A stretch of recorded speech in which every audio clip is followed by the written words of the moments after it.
आपण काल फाजल अली कमिशन पर्यंत आलेलो होतो आणि त्याच्या आधी आपण बघितलं होतं की पूर्वी 1950ला भारतामध्ये असणारे टोटल प्रदेश यांना 4 भागामध्ये विभागलं गेलं होतं ABCD. त्यामध्ये ए या ग्रुपमध्ये 9 राज्य होती, राज्य बी मध्ये 9 संस्थानिकांचे राज्य होती. तुम्हाला बारीक प्रश्न बनवू शकतो, तुम्हाला आयोग विचारू शकते, म्हणजे एक क्वेश्चन केला जाऊ शकतो की बाबा खालीलपैकी कोणते संस्थान हे 1950च्या बी गटामध्ये नव्हते. ऑफकोर्स 9 पैकी एक कुठलं तरी ऑड नाव तुम्हाला देऊन देतील, तर लक्षात घाला जरा की कोणकोणते संस्थानिक होते त्या बी मध्ये. सी मध्ये छोटे असे 10 राज्य होती आणि डी मध्ये एकच राज्य होतं, जो होतं अंदमान आणि निकोबार. ऑफकोर्स ही राज्याची जी रचना आहे ही एकदम इनलॉजिकल आहे, कारण की आपण स्टेट्सला कधीही रँकिंग वाईज नाही ठेवू शकत ना. म्हणजे असं बिलकुल नाही म्हणू शकत की बाबा हा स्टेट एरियानी मोठा आहे म्हणून त्याचं पहिलं रँकिंग आहे किंवा काय. आपण ABCD अशी रचना तर केली, पण नंतर मात्र आपण त्या रचनेला पूर्णपणे डिझॉल्व करून टाकलं. भाषिक तत्वावर कशा प्रकारे राज्यांची निर्मिती होऊ शकते त्यासाठी सगळ्यात आधी धार कमिशन अपॉइंट झालेली, त्यानंतर JVP कमिशन अपॉइंट झालेली आणि फायनली फाजल अली कमिशन, ज्यांचा रोल खूप महत्त्वाचा होऊन जातो. फाजल अली कमिशन समोर सुद्धा हाच मुद्दा ठेवला गेला होता की आपण भाषिक तत्वावर राज्याची निर्मिती कशी करू शकतो. कमिशननी एक भाषा एक राज्य हे तत्वे पूर्णपणे फेटाळून लावले आणि म्हटलं की नाही बाबा, या तत्वावर आपण राज्यांची निर्मिती करू शकणार नाही किंवा न केलेली बरी. आणि ॲक्च्युली त्यांनी त्यावेळेस जो काही निष्कर्ष लावला, म्हणजे 3ही कमिशन, JVPला तर ठीक आहे बाजूला ठेवा, आपण त्यांचं समर्थनच करणार नाही, पण धार कमिशन आणि फाजल अली कमिशन दोन्ही कमिशननी ना भाषा याला बेस ठेवणे नकारला आणि म्हटलं की याचे पुढे गंभीर दुष्परिणाम जे आहेत ते आपल्याला भोगावे लागू शकतात. आपण भाषेच्या तत्वानुसार राज्यांची निर्मिती केली. कुठल्याही राज्याची निर्मिती कशी व्हायला पाहिजे किंवा त्याच्या मागचं लॉजिक काय राहायला पाहिजे, एक आपण सर्वसाधारण त्यावर चर्चा करून घेऊया. कुठल्याही नव्या राज्याच्या निर्मितीच्या मागे फॉर्म्युला हा असायला पाहिजे की जर तो पर्टिक्युलर एरिया विकसित नसेल अथवा काही कल्चरल डायव्हर्शन असतील तर तेव्हा आपण नवं राज्याचा विचार करू शकतो. आपण कुठल्या, जर एक्झाम्पल घेऊ, अमुक प्रदेशामध्ये अमुक जाती असतात, धर्माचे लोक राहतात, म्हणून जाती आणि धर्माच्या नावाने आपण राज्यांची निर्मिती करू शकतो. विचार करा ते दुष्परिणाम काय होणार. म्हणजे असं होणार की बाबा अमुक राज्य हिंदू राज्य आहे, दुसरं राज्य मुस्लिम राज्य आहे, तिसरं राज्य ख्रिश्चन राज्य आहे. तर त्यामुळे नेमकं धर्माचे आणि जातीमधले जे क्लॅशेस आहेत ते क्लॅशेस वाढणार नाही का? ऑफकोर्स वाढतील. आपण याला बेस नाही धरू शकत. लँग्वेजला पण आपण बेस यासाठी नाही धरू शकत होतो कारण की कालांतराने भविष्यामध्ये, कारण की आपण भारतीय, आपल्याला आपल्या संस्कृतीवर बिलकुल एकदम गाढा, जे त्याला आपण म्हणू शकतो की खूप जास्त गर्व आहे. गर्व झाला पाहिजे, कल्चर आहे, त्यात काही वाद नाही. पण जेव्हा ते गर्व एक्सेस होऊन जातं तेव्हा समस्या निर्माण होतातच. प्रत्येकाला आपल्या भाषेचा गर्व आहे, त्यात काही वाद नाही. नागपूरच्या लोकांना नाही आहे, पण तरी बाहेरच्या लोकांचा जर विचार केला तर त्यांना सगळ्यांना भाषेचा गर्व प्रचंड जास्त आहे ना. महाराष्ट्रीयन लोकांमध्ये पण मराठी भाषेचा विचार केला तर, किंवा मग आंध्र प्रदेशामध्ये गेले असतात तेलुगू भाषेचा प्रचंड. आता तुम्ही मधामध्ये जे काही क्लिप्स जर बघितले असणार की मुंबईमध्ये, पुण्यामध्ये मराठी लोक, कुठला जर हिंदी भाषिक व्यक्ती आला आणि तो हिंदीमध्ये बोलतो आहे तर इथपर्यंत झाला आहे की हाणामारीसुद्धा करण्यात आलेली आहे, त्यांना मारलंसुद्धा गेलं आहे. हा प्रॉब्लेम फक्त महाराष्ट्रापर्यंत सीमित नाही आहे. म्हणजे याची जर आपण सुरुवात जर बघितली ना तर तुम्हाला सुरुवात कर्नाटकामधनं दिसणार आहे. कर्नाटकामधनं या सगळ्या गोष्टी सुरू झालेल्या. कर्नाटकामध्ये जर इतर भाषिक लोकांनी तिथे जर त्यांची भाषा नाही बोलली तर तिथे खूप तमाशे आताही होतात मोठ्या प्रमाणात. तेच कॉपी आता महाराष्ट्रात सुरू आहे, उद्या चालून तेच कॉपी इतरत्र राज्यामध्ये होईल कदाचित. तर म्हणून हा पॉईंट होता की भाषा हा आदर ठेवू नये, कारण की भाषेमुळे भविष्यामध्ये समस्या निर्माण होऊ शकतात. तर या 3ही कमिशननी भाषेला तर बाजूला ठेवलं, पण तरी जर आज आपण बघितलं तर आज आपल्याला जवळपास आपल्या देशातले सर्वच राज्य, सर्व नव्हे पण बऱ्यापैकी राज्य हे भाषेच्याच आधारावर निर्माण झालेले आपल्याला दिसतात. प्रॉपर कर्नाटकामध्ये तुम्ही गेले असता तुम्हाला मेजॉरिटीमध्ये तिथे तुम्हाला कन्नड दिसणार आहेत, किंवा मल्याळम केरळामध्ये दिसणार आहेत, किंवा तामिळनाडूमध्ये दिसणार आहेत. तर मेजॉरिटी आपल्याला पर्टिक्युलरली त्याच्यात दिसते. पण मी काय म्हटलं की जेव्हा राज्याची निर्मिती करण्याची वेळ येते, गरज येते, तेव्हा तत्वे काय असायला पाहिजे. तर तत्वे हे असायला पाहिजे की जसं अमुक एरिया, जसं एक साधं एक्झाम्पल सांगतोय. आज आपण बघणारच की आपल्या देशातलं 27व्या क्रमांकाचं राज्य जे होतं ते होतं उत्तराखंड. तर उत्तराखंड हे राज्य निर्माण झालं, वेगळं केलं गेलं, तर आपल्याच देशाच्या एका राज्याला ऑल्टर करून उत्तराखंड निर्माण केलं गेलं. तर कोणत्या राज्यातनं उत्तराखंडचा जन्म झाला? तर यूपीमधनं, उत्तर प्रदेश. आता विचार करा की जेव्हा उत्तर प्रदेश आणि उत्तराखंड हे एकच राज्य होते तर किती कल्चरल डिफरन्स असणार रे.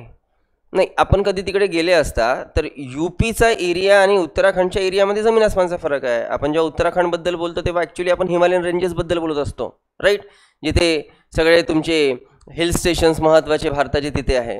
आता यूपी आणि यूके यांच्यामध्ये किती फरक असणार ना. तिथे हिली एरियामध्ये राहणारे लोक, इथे गँगेटिक प्लेनमध्ये राहणारे लोक, तिथली लोकांची शेती वेगळी, इथल्या लोकांची शेती वेगळी, कल्चर वेगळं.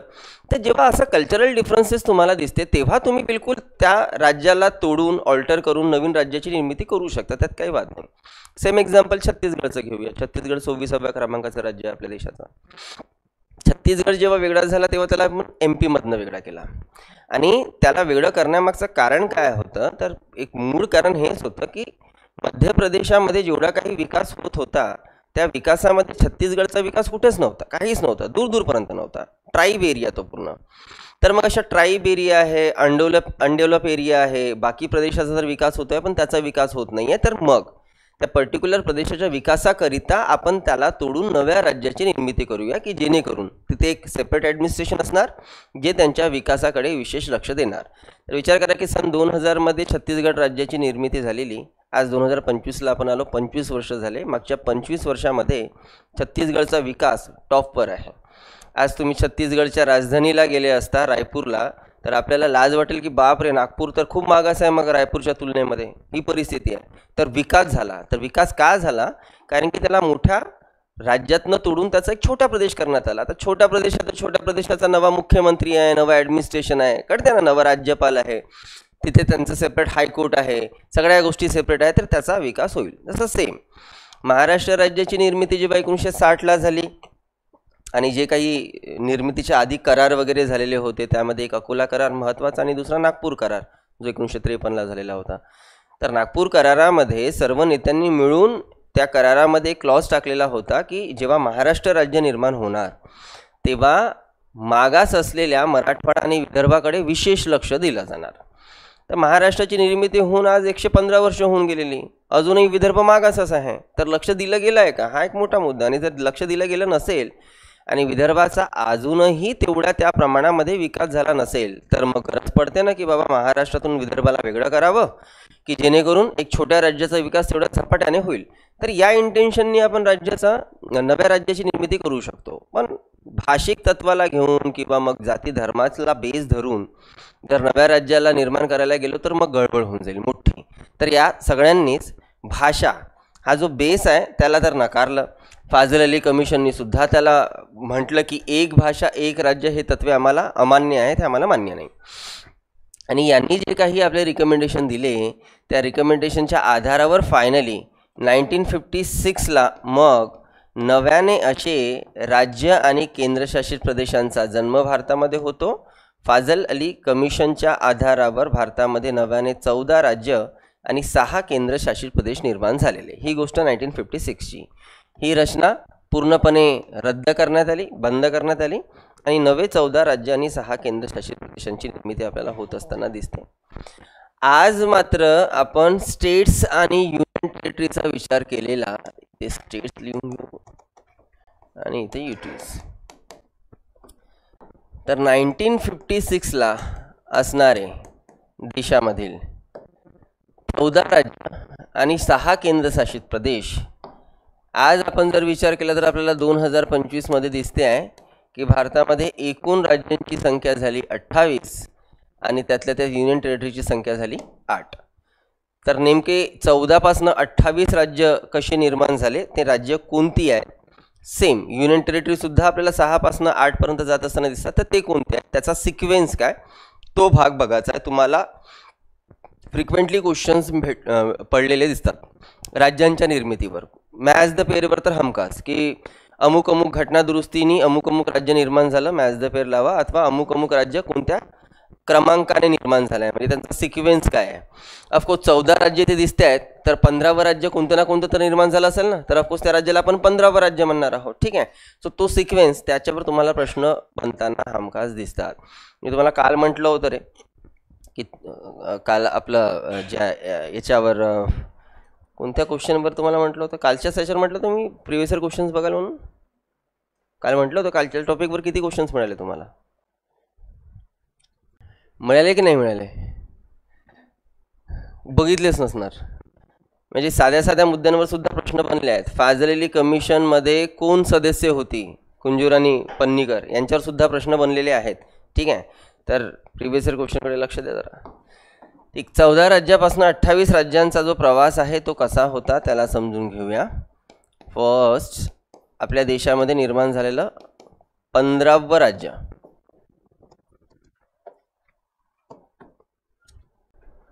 हे जी 14 राज्य दिसते आहेत, या 14 राज्यामध्ये ऑफकोर्स महाराष्ट्र आणि गुजरात हे एक राज्य आहे.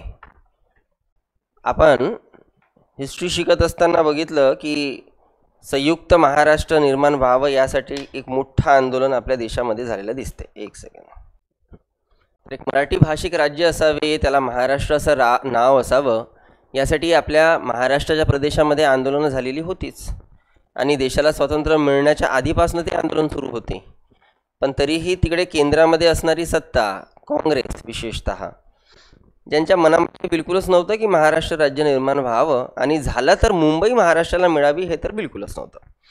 तरी पण एक मोठा लढा दिला गेला महाराष्ट्रातर्फे. महाराष्ट्रामधली जी महाराष्ट्र एकीकरण समिती होती त्यांच्या सदस्यांनी मिळून लोकांना हुतात्मा व्हावं लागलं, लोकांना बलिदान द्यावं लागले. असे 107 हुतात्मा झालेले. तेव्हा कुठे मग फायनली एक महाराष्ट्र राज्याची निर्मिती होते. पण ती होते तर होती कशी बघा. कारण की 1956ला जेव्हा फाजल अली कमिशनच्या आधारावर जेव्हा 14 राज्याची निर्मिती झाली, तेव्हा त्या 14 राज्यामध्ये एक राज्य होतं बॉम्बे अँड गुजरात स्टेट, ज्याला आपण द्विभाषिक राज्य म्हणतो. द्विभाषिक म्हणजे मराठी आणि गुजराती भाषिक राज्य एकच राज्य होतं. पण हा एक्सपेरिमेंट जो आहे तो 4 वर्ष चालला, 1956 पासून तर 1960 पर्यंत. 56 पासून पुढे 4 वर्ष महाराष्ट्रामध्ये सुद्धा जागोजागी आंदोलन झाले की बाबा गुजरातपासून आम्हाला वेगळं करा आणि नव्या राज्याची निर्मिती करून द्या. तिकडे गुजरातमध्ये सुद्धा सेमच सिनारिओ होता की त्यांना सुद्धा महाराष्ट्रीयन लोकांसोबत राहायचं नव्हतं किंवा महाराष्ट्र राज्यासोबत इंटिग्रेट होऊन त्यांना त्यांचं राज्य नको हवं होतं. तर त्यांची सुद्धा सेम मागणी होती की बाबा महाराष्ट्रापासून आम्हाला वेगळं करा आणि आमचं एक गुजरात राज्य वेगळं करून द्या. फायनली 4 वर्षानंतर म्हणजे 1956 नंतर 1960ला फायनली तिथे केंद्र सरकारने मग गुजरात आणि महाराष्ट्रीयन दोघांच्याही ज्या मागण्या आहेत त्या मान्य केलेल्या आणि म्हणून मग देशातलं 15वं स्टेट म्हणून महाराष्ट्र आणि गुजरात या 2 राज्याची निर्मिती झालेली दिसते. तर महाराष्ट्र आणि गुजरात हे देशाचे 15वे राज्य, 15व्या क्रमांकाचं राज्य होते. बिलकुलच असं डोक्यात आणू नका की बाबा महाराष्ट्र 15 आणि गुजरात 16वं का, नाही, सिक्वेन्स बिघडून जाईल. दोन्ही राज्य 15वं आणि 16वं असंच लिहा. नवे 2 राज्य निर्माण झाली, 15 स्टेट. सो फाजल अली कमिशनच्या आधारावर जे काही राज्य निर्माण झाली होती त्याच्यानंतर जे नवे राज्य निर्माण झाले त्या नव्या राज्यामधलं पहिलंच राज्य महाराष्ट्र ठरते, 15व्या क्रमांकाचं राज्य. ठीक. पुढे 2-3 वर्ष जरा शांतता लाभली, पण 1963ला पुन्हा केंद्र सरकारला काही हालचाली कराव्या लागलेल्या होत्या 16व्या राज्याला निर्माण करण्याकरिता. आपल्या देशाचा नॉर्थ ईस्टचा प्रदेश, नॉर्थ ईस्ट म्हणजे ज्याला आपण पूर्वांचल म्हणतो, त्यालाच आपण 7 सिस्टर्स म्हणून सुद्धा ओळखतो. जर आपल्याला माहीत असेल तर 7 सिस्टर्स म्हणजे 7 स्टेट्स. आणि 7 स्टेट्स कोणते तर आसाम, मणिपूर, मेघालय, मिझोरम, त्रिपुरा, अरुणाचल प्रदेश, हे जे प्रदेश आहेत किंवा हे जे एरियाज आहेत, हे जे राज्य आहेत, छोटे छोटे राज्य, त्या छोट्या छोट्या राज्यांना मिळून आपण 7 सिस्टर्स म्हणत असतो.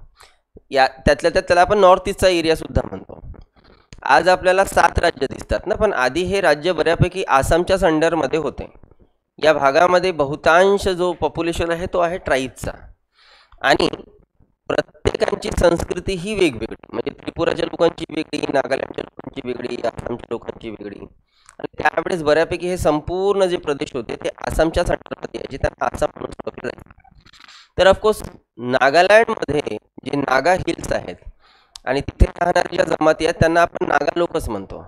तर नागा लोकांची अशी मागणी होती की बाबा आम्हाला एकतर त्यांची तर मागणी ही होती की आम्हाला या देशाच्या बाहेरच एक विविध एरिया म्हणून तुम्ही काढून ठेवा, आम्हाला या प्रशासनामध्ये राहायचं नाहीये किंवा केंद्र सरकारच्या नियंत्रणामध्ये राहायचं नाहीये, भारतीय संघराज्यामध्ये राहायचं नाहीये, असं त्यांचं मत होतं. पण तरी बोलून चालून किंवा कोऑर्डिनेट करून कसं मस्त नागालँड त्या नागा लोकांना समजवलं गेलं आणि त्यांना स्वायत्तता म्हणजे सोव्हर्निटी दिली जाणार याचे प्रॉमिसेस देऊन तुमचं एक आम्ही राज्य निर्माण करून देतोय आणि तुमच्या राज्याला बऱ्यापैकी स्वायत्तता असणार, सार्वभौमत्व असणार, या अटीवर मग नव्याने 16वं राज्य म्हणून नागालँड राज्याची निर्मिती आपल्या देशामध्ये होते. नागालँड राज्याची निर्मिती 13th अमेंडमेंटनुसार 1963ला. काल आपण बोललेलो की पूर्वी या 14 राज्यामध्ये एक स्टेट होता ज्याला आपण स्टेट ऑफ पटियाला या नावाने ओळखतो, आणि त्या पटियाला राज्यामध्ये 2 प्रदेश मिळून तो राज्य निर्माण झालं होतं, एक पंजाब आणि दुसरं हरियाणा. समस्या सेम मात्र पंजाबचं आपलं वेगळं कल्चर आहे, हरियाणाचं वेगळं कल्चर आहे. पंजाबची आपली भाषा वेगळी आहे पंजाबी, हरियाणाची भाषा वेगळी आहे. तर हे जे भेदभाव होते, हे जे मतभेद होते, या मतभेदाच्याच कारणाने पंजाबी लोकांचा आणि हरियाणी लोकांची आपापली मागणी की आम्हाला वेगवेगळ्या राज्यांची निर्मिती करून द्यावी, आणि यांच्या राज्याच्या निर्मितीबद्दलही फायनली केंद्र सरकार निर्णय घेते आणि 17वं राज्य म्हणून पंजाब आणि हरियाणा या 2 राज्याची निर्मिती होते 1966ला. त्यानंतर देशाचे 18वे राज्य म्हणून हिमाचल प्रदेश 1971, आणि यासाठी 22वी घटना दुरुस्ती करण्यात आली होती.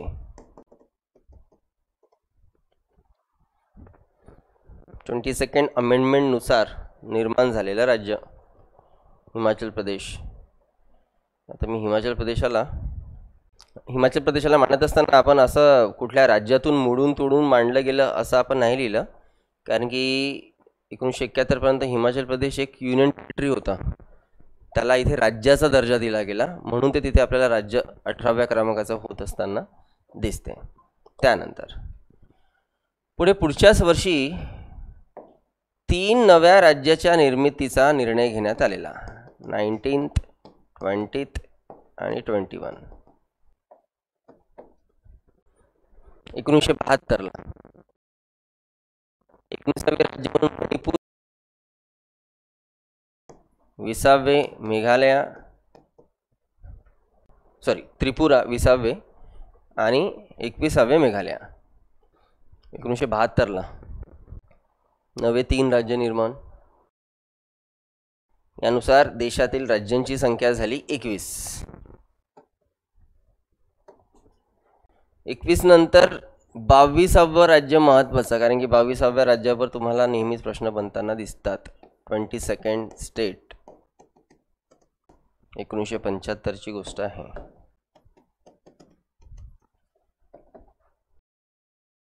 काल आपली चर्चा झाली थोडीफार याच्यावर. देशाला स्वातंत्र्य मिळालं तेव्हा सिक्कीम हा देशामध्ये मोडत नव्हता. सिक्कीम आपल्या देशाच्या वरच्या भागामध्ये म्हणजे बिलकुल पश्चिम बंगाल आणि पश्चिम बंगालचा जो एकदम एक्स्ट्रीम नॉर्थचा जो डिस्ट्रिक्ट आहे दार्जिलिंग, त्या दार्जिलिंग जिल्ह्याच्या वरचा भाग सिक्कीम. आणि त्यावेळेस ऑफकोर्स तिथे सिक्कीमचा जर आपण पूर्व इतिहास बघितला तर थोडा आठवा, आपण सिक्कीम याच्या आधी पण बघितलं आहे. सिक्कीम आधीपासून एक संस्थानिक होतं, त्या संस्थानिकांचं डिझोल्युशन करण्याचं काम डलहौसीने केलं होतं त्याच्या काळामध्ये. त्यानंतरही तिथे राजरजवाडे होतेच. देशाला स्वातंत्र्य मिळालं तेव्हासुद्धा तिथे चोंगॅल डायनेस्टी राज्य करत होती, आणि त्यांचा सरळ मुद्दा होता की ते सेपरेट राहतील आधीपासून. तर सिक्कीम हा आधीपासून एक सेपरेट राज्य, आणि सिक्कीमच्या वरच्या भागामध्ये काय आहे तर मग तिबेट म्हणजे चायनाचा प्रदेश आहे. तर त्यामुळे आपण 1950 पासूनच आपण आपल्या कॉन्स्टिट्यूशनमध्ये आर्टिकल जर तुम्ही पुस्तक बघितले असाल, आर्टिकल 1, 2, 3, 4 जर तुम्ही वाचले असाल तर तुम्हाला एक आर्टिकल 2A मिळाली असेल. ती 2A जी आर्टिकल होती ती असोसिएट स्टेटसाठी होती, जी सिक्कीमला त्यांनी दिली होती की सिक्कीम एक असोसिएट स्टेट असणार, एक सहयोगी राज्य म्हणून आम्ही दर्जा देतो. पूर्ण राज्याचा दर्जा नव्हता, म्हणजे राज्य नव्हतंच. आपला केंद्र शासनाचं किंवा संसदेचे कुठलेच अधिकार त्यांच्याकडे पोहोचत नव्हते. पण ते जे काही चोंगल राज्याचं तिथे डायनेस्टी दिसते आहे, तिथे झाली क्रांती आणि क्रांती होऊन सामान्य लोकांनी तिथल्या त्या राजघराण्यालाच पूर्णपणे संपवून टाकला. आता राजघराणेच राहिले नाही तर मग त्या प्रदेशाचं काय, तर तो प्रदेश भारतामध्ये समाविष्ट व्हावा असं तिथल्या सामान्य जनतेची इच्छा होतीच. आणि म्हणून मग पुढे सिक्कीम एक बाहेरचं राज्य 36th अमेंडमेंटनुसार भारतामध्ये 1975ला समाविष्ट करण्यात आलं. यानुसार मग सिक्कीम आपल्या देशाचं 22वं राज्य ठरते. याच्यावर झालेली घटना दुरुस्ती सिक्कीम या राज्याचा क्रम आणि वर्ष याच्यावर आहेत. नंतर 1987ला पुन्हा 3 राज्याच्या निर्मितींचा निर्णय घेण्यात आलेला. एक 23वे राज्य राहणार, एक 24वे राज्य राहणार आणि 25वे राज्य राहणार. राजीव गांधी सरकार होती आणि राजीव गांधी सरकारच्या कालखंडामध्ये 1 वर्षात 3 नव्या राज्याच्या निर्मितीचा निर्णय, त्यात 53व्या घटनादुरुस्तीनुसार मिझोरम हे राज्य निर्माण झालं, 23वे राज्य. 55व्या घटनादुरुस्तीनुसार अरुणाचल प्रदेश या नव्या राज्याची निर्मिती झाली. आणि पुढे 56व्या घटनादुरुस्तीनुसार देशाचे 25वे राज्य म्हणून गोवा राज्याची निर्मिती झालेली दिसते. पुन्हा सिक्कीमच्या व्यतिरिक्त प्रश्न बनले तुम्हाला गोवा राज्यावर, की गोवा हा आपल्या देशाचा कितव्या क्रमांकाचा राज्य ठरते. मी कन्फ्यूज होऊ नका, कारण की 1987ला गोवा याला राज्याचा दर्जा दिला जातो आहे किंवा राज्य ते बनते आहे.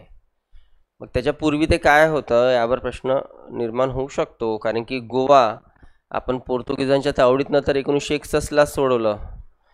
मग 1961पासून तर इथे आता 1987पर्यंत आलो आपण. तर जवळपास हा जो 25-26 वर्षाचा कालखंड होता, या कालखंडामध्ये गोवा काय होतं, म्हणजे पोर्तुगीजच रूल करत होते का, तर बिलकुल नाही. 1961ला जेव्हा गोवा आपण रिलीज करून घेतलं पोर्तुगीजांकडनं, तेव्हा आपण गोव्याला युनियन टेरिटरीचा दर्जा दिला होता 1962ला. ते पूर्वी केंद्रशासित प्रदेश होता.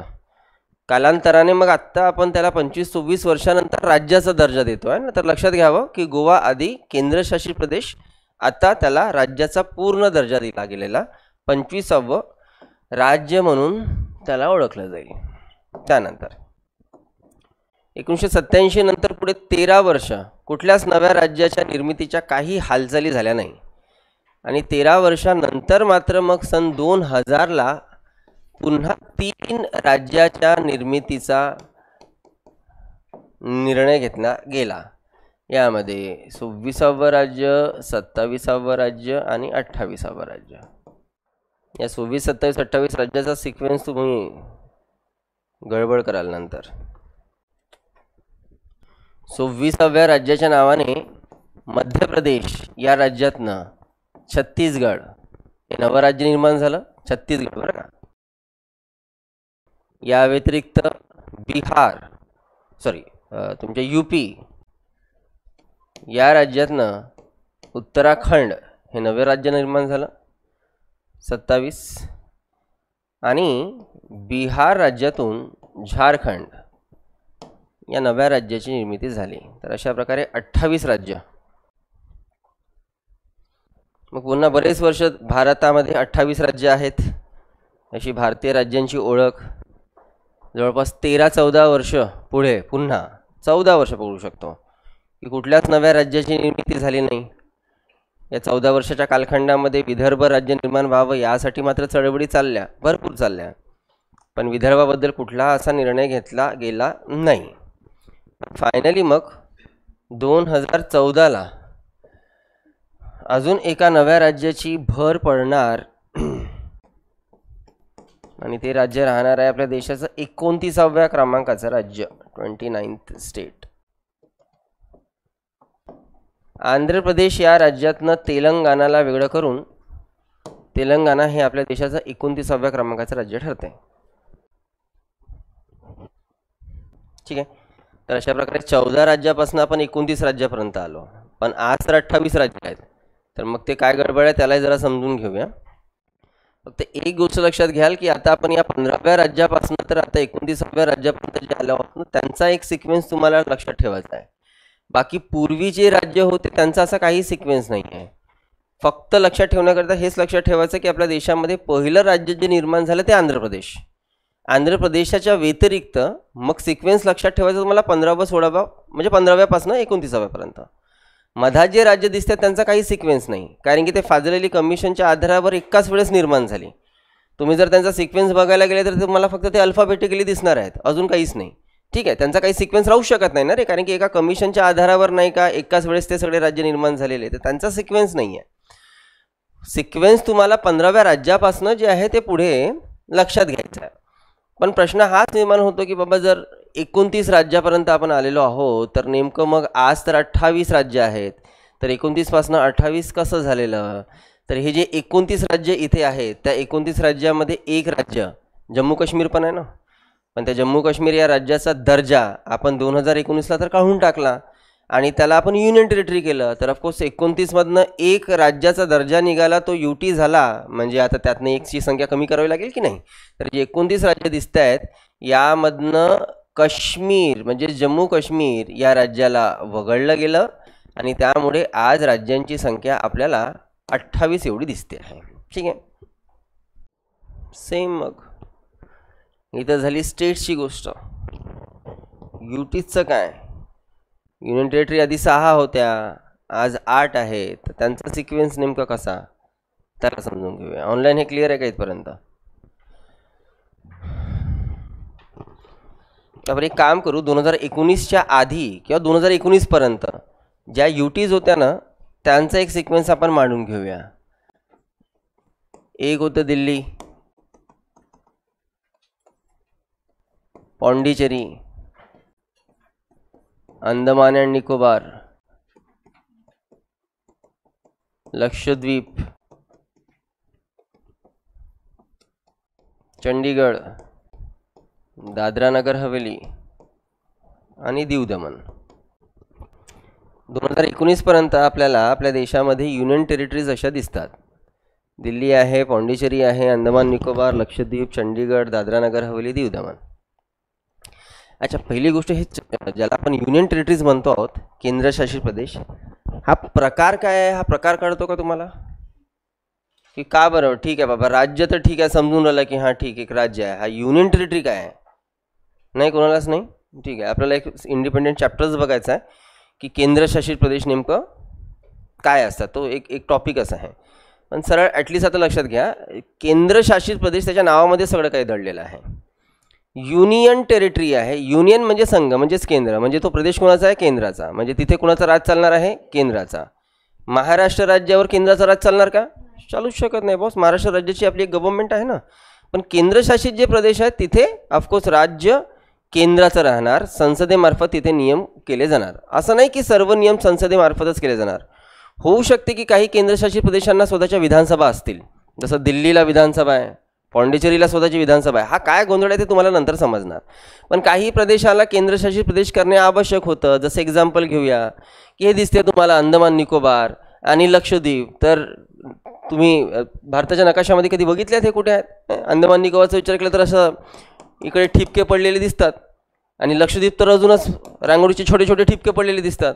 तर परिस्थिती अशी आहे की आपल्या देशाच्या मेनलँडपासून एवढ्या दूर अंतरावर असणारे हे आयलँड्स आहेत रे फक्त. अशा आयलँड्सवर पूर्णपणे कंट्रोल केंद्र सरकारचा असायला पाहिजे ना. उद्या चालून जर चायनासारख्या देशांनी इथे इंटरफेरन्स करून जर याला आपल्या ताब्यात घेतलं तर कळते. तर आपण काही स्ट्रॅटेजिक प्लॅन करून अशा प्रदेशांना आपण केंद्रशासित प्रदेश म्हणून दर्जा दिलेला. विषय संपला. ठीक आहे. सो एवढे 7 आपल्याला युनियन टेरिटरीज 2019ला दिसतात. पण 2019ला या 7च्या व्यतिरिक्त अजून काही UTची भर आपल्याला पडलेली दिसते. आणि काय आणि कोणत्या UTची? तर 2019ला एक खूप मोठा घात केला केंद्र सरकारने. आणि आघात किंवा घात म्हणण्यापेक्षा आपण त्याला म्हणून विश्वासघात केला जम्मू काश्मीरसोबत. आणि जम्मू काश्मीरला जो आतापर्यंत लॉलीपॉप होता की तुम्हाला एक स्पेशल स्टेटचा दर्जा असणार, जोपर्यंत तुम्ही special state of Jammu Kashmir शिकणार नाही, पॉलिटीमध्ये शिकणार आहोत आपण, तोपर्यंत समजणार तुम्हाला की काय स्टोरी होती आणि काय नाही. 2019पर्यंत जम्मू काश्मीर एक्झाम्पलसाठी बघा, जम्मू काश्मीर जो आपल्याला दिसतो आहे त्या जम्मू काश्मीरमध्ये एक एरिया लद्दाखसुद्धा होता. ठीक आहे. फरक एवढा होता की तोपर्यंत जम्मू काश्मीरचा लद्दाख एक जिल्हा होता. म्हणजे जसं एक्झाम्पल घेऊ की नागपूर एक जिल्हा आहे महाराष्ट्राचा, तसंच लद्दाख जम्मू काश्मीरचा जिल्हा होता. पण 2019ला जे मेजर निर्णय घेतले गेले ते हे की नव्याने 2 युनियन टेरिटरी स्थापन करण्याचा निर्णय झाला. त्यापैकी एक होतं जम्मू काश्मीर आणि दुसरं होतं लद्दाख. म्हणजे काय केलं गेलं आहे ना की एकच जे पूर्वी एक राज्य होतं त्या राज्याला 2 भागामध्ये डिवाईड केलं गेलं आणि 2 भागामध्ये डिवाईड करून नवं राज्य नाही निर्माण केलं गेलं, तर त्या दोघांना युनियन टेरिटरीचा दर्जा दिला गेला.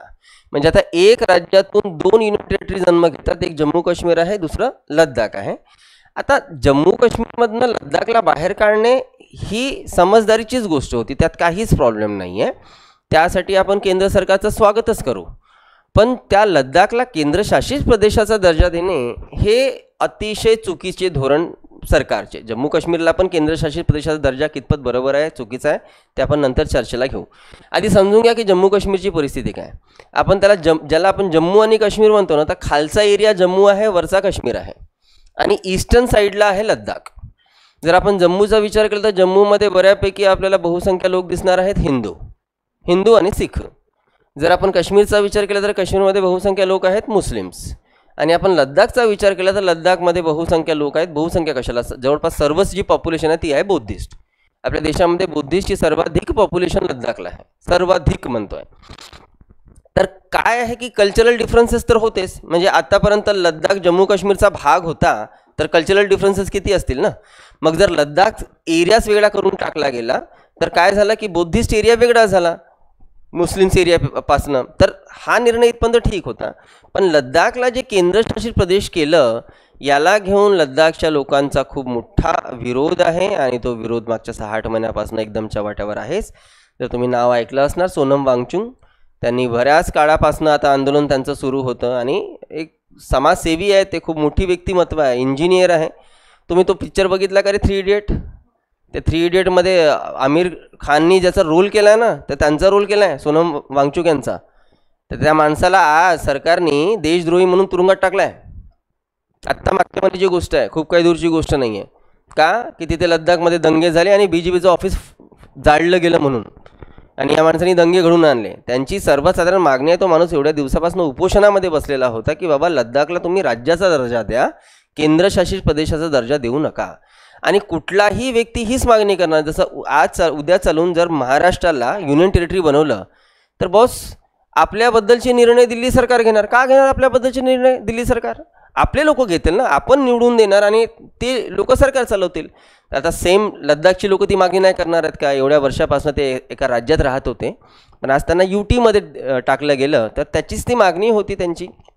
आज ते तुरुंगात आहेत सोनम वांगचुक. तर सांगण्याचं तात्पर्य की याला युनियन टेरिटरी तर केलं गेलं पण तो निर्णय जरा वादग्रस्त आहे. एनिवेज, आता हे नव्याने निर्माण झालेले 2 युनियन टेरिटरी आणि पूर्वीचे 7 युनियन टेरिटरी, तर मग अशा आधारावर आपल्या देशामध्ये युनियन टेरिटरीची संख्या तर होते 9. पण आपण तर म्हणतो की आज आपल्या देशामध्ये 28 राज्य आणि 8 केंद्रशासित प्रदेश आहेत आणि यांच्या कॅल्क्युलेशननुसार तर हे 9 निघून राहिले. तर मग 9 वरनं 8 कसे काय? तर जेव्हा जम्मू काश्मीर आणि लद्दाखला UTचा दर्जा दिला गेला, बिलकुल त्याच वर्षी अजून एक निर्णय घेतला गेला, तो हा की 2 छोटे छोटे असणारे आणि आजूबाजूलाच असणारे UT जे आहेत, दादरा नगर हवेली आणि दीव दमन, या दोनही UTचं इंटिग्रेशन करण्यात आलं आणि या दोनही UTला आता एकच केंद्रशासित प्रदेश म्हणून ओळखलं जातं. म्हणजे Dadra Nagar Haveli and Diu Daman union territory असं म्हणून त्याला आता ओळखलं जातं. त्यानुसार आता या 2 प्रदेशाचं मर्जिंग एकाच प्रदेशात झालं, तर त्यामुळे आत्ता ती जी संख्या आहे ती आपल्याला 8 वर दिसते. क्लिअर? तर लिहून घ्या की 2019ला दादरा नगर हवेली आणि दीव दमन 28 राज्य आणि 8 केंद्रशासित प्रदेश कसे निर्माण झाले त्याचा एक आढावा घेतला. या व्यतिरिक्त आपल्याला राज्यांमध्ये अजून एक पॉईंट बघणे आवश्यक होऊन जाईल, कारण आपण आपल्या देशामध्ये असणाऱ्या वेगवेगळ्या राज्यात काही राज्यांना स्पेशल स्टेटचा दर्जा दिलेला आहे, विशेष राज्य. आता विशेष राज्याच्या नावाने कदाचित तुम्हाला एकच राज्य माहीत असावं, जम्मू काश्मीर, जो होता कलम 370 नुसार. पण जम्मू काश्मीर हा एकच राज्य विशेष राज्य म्हणून आहे असं नाही. या व्यतिरिक्तही आपल्याला एक लांबलचक लिस्ट दिसणार की जवळपास 10 राज्यांना आपण विशेष राज्याचा दर्जा बहाल केलेला. तर ते कोणते आहेत काय ते फक्त इथे आपण आर्टिकल्स बघणार आहोत आणि नंतर जेव्हा आपण राज्यपाल शिकू तेव्हा मी तुम्हाला नीट समजून देणार. कलम 370 आणि कलम 371 मध्ये स्पेशल स्टेटच्या प्रोव्हिजन्सबद्दल आपल्याला इथे काही मुद्दे दिसणार आहेत. तशी कलम 370 नुसार एकच राज्याला विशेष राज्याचा दर्जा होता आणि ते राज्य होतं जम्मू काश्मीर. आणि ते राज्य खरंच खऱ्या अर्थाने विशेष राज्य होतं. ते काय विशेषता त्याच्यामध्ये होती ते आपण नंतर बघणार आहोत. पण 2019ला जेव्हा जम्मू काश्मीरचा राज्याचाच दर्जा काढला गेला तर आता विशेष असं काही राहिलं नाही, ते आता युनियन टेरिटरी झालेलं. तर कलम 370ला आता काही महत्त्व नाही आहे. पण तरी तुम्ही लिहून ठेवाल की 370 नुसार जम्मू काश्मीरला विशेष राज्याचा दर्जा होता. पण या पलीकडे या व्यतिरिक्त अजून 371 मध्ये काही विशेष राज्याच्या दर्जेबद्दल तरतुदी दिल्या आहेत. तर 371 मध्ये पहिलं जे दिसते आहे ते महाराष्ट्र आणि गुजरात या 2 राज्याला सुद्धा विशेष राज्याचा दर्जा आहे. पण विशेष म्हणून काय मिळते ते आपण नंतर बघणार आहोत. महाराष्ट्र म्हणजे पूर्णच्या पूर्ण महाराष्ट्राला नव्हे, विदर्भ आणि मराठवाड्याला फक्त काही तरतुदी करून ठेवल्या आहेत विशेष राज्याच्या नावाने. आणि गुजरातमध्ये पण सौराष्ट्राच्या प्रदेशामध्ये काही तरतुदी करून ठेवल्या आहेत. ते काय तरतुदी आहेत ते आपण नंतर बघणार. तुम्हाला इथे फक्त हे लक्षात ठेवायचं उद्यापासून. तर 371 महाराष्ट्र गुजरात, 371A नागालँड, बी कडते आहे त्या सिक्वेन्सला फक्त लक्षात ठेवा.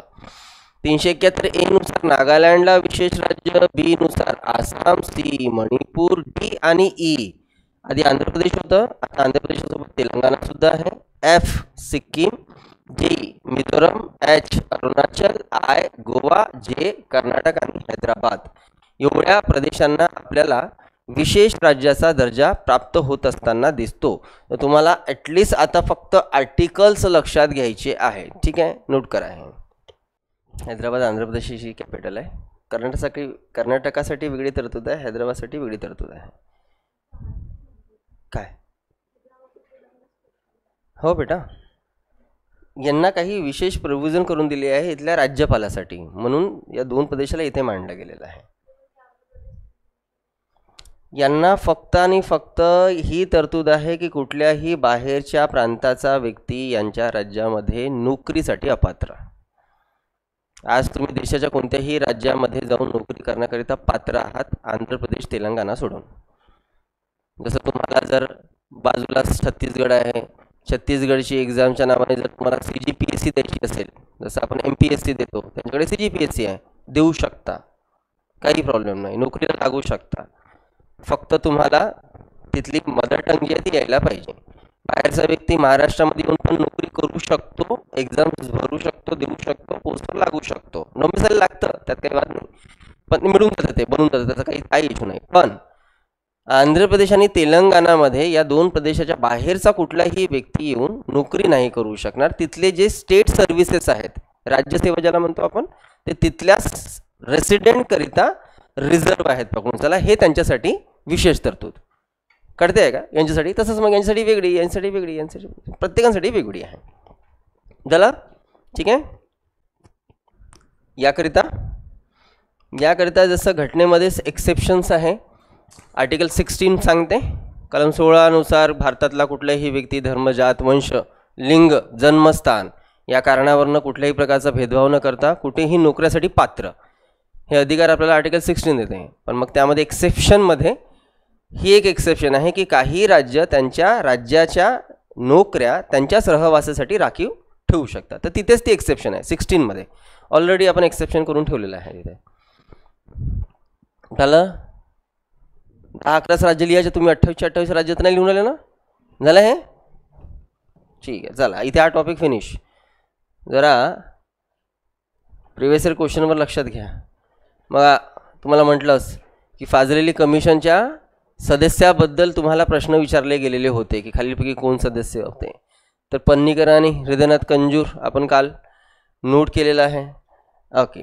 या व्यतिरिक्त भारताचं जे फेडरलिझम आहे, संघराज्य आहे, तुम्हाला म्हटलं होतं की प्रत्येकाने भारतीय संघराज्यावर आपली टीका टिप्पणी केली, क्रिटिसाइज केला आहे. तर कुणी काय म्हटलं ना त्याच्यावर साधारणतः प्रश्न बनतो. आता हे शिकवण्यासारखं नाही आहे बॉस, तुम्ही सरळ त्याचे नोट्स काढून घ्या आणि याच्यावर आपल्या जेनकिन्सवर प्रश्न बनतो की सर आयव्हर जेनकिन्स यांनी भारताच्या फेडरलिझमला काय म्हटलं किंवा प्रिएम्बलला काय म्हटलं. तर हे तुम्हाला तुमच्या पुस्तकामध्येच आहेत, लक्ष्मीकांत सरांच्या पुस्तकामध्ये जे काही टीका टिप्पणी केलेल्या सरळ लिहून काढा तुमच्या नोट्समध्ये की जेनकिननी असं म्हटलेलं आहे किंवा मग व्हीलरनी असं म्हटलेलं आहे, त्याला लिहून ठेवा. ठीक आहे.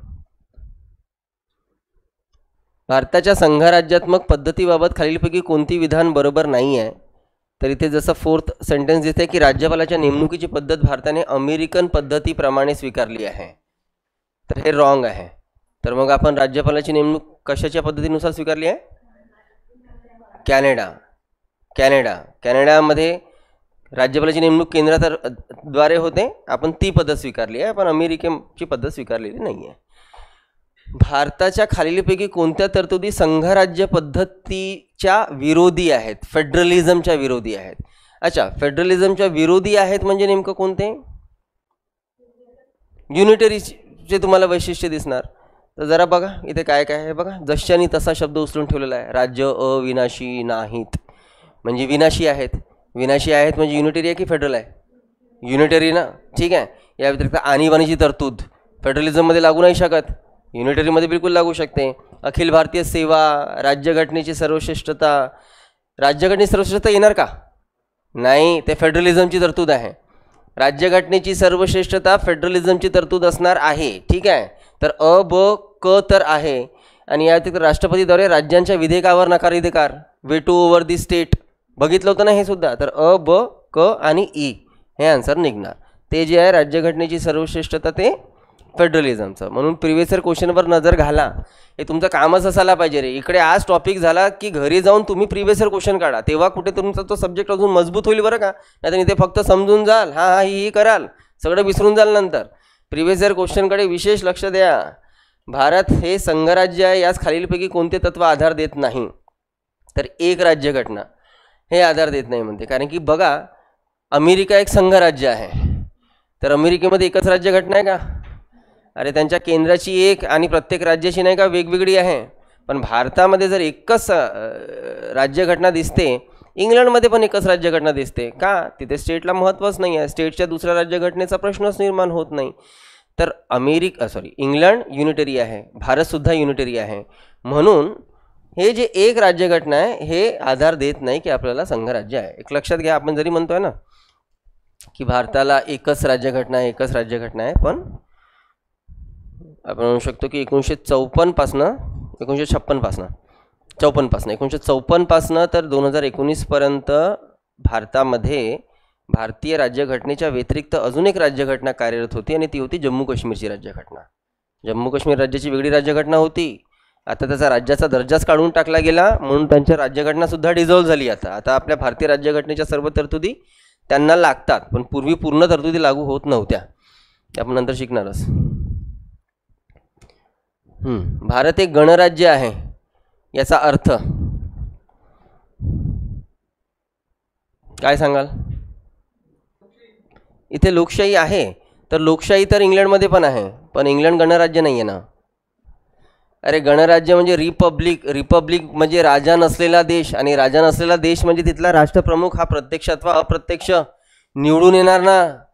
आपण प्रिएम्बलमध्ये शिकलो नाहीत का रे की बाबा भारत हा एक प्रजासत्ताक देश आहे, म्हणजेच भारत हा राजसत्ताक देश नाही आहे.